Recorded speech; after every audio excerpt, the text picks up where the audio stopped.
ఉంటాం కదా! మరి 'వింగ్స్ ఆఫ్ ద ఫైర్' అని చెప్పి ఒక అద్భుతమైన పుస్తకం ఉంటుంది. డాక్టర్ అబ్దుల్ కలాం గారు రాసిన పుస్తకం. దాంట్లో ఆయన మిసైల్ తయారు చేసేటప్పుడు ఫస్ట్ టైము ఎలా ఫెయిల్యూర్ అయ్యారు.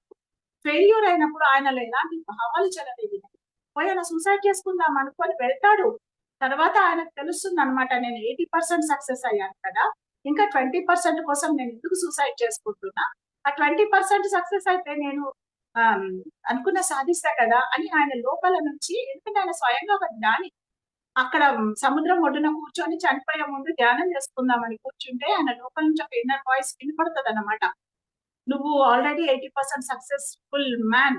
ఇప్పుడు ఇంకో 20% నువ్వు ఫెయిల్యూర్ అయ్యావు. ఆ 20% కరెక్షన్ చెయ్యి. ఆ తర్వాత అప్పుడు నువ్వు సగం సగమే గదా చేసిందని ఇన్నర్ వాయిస్ చెప్పినప్పుడు అప్పుడు ఆయన లేచి వెళ్లి ఆ మిగతా మిసైల్ వర్క్‌ని పూర్తి చేస్తాడనమాట. ఆ తర్వాత ఆయన బికేమ్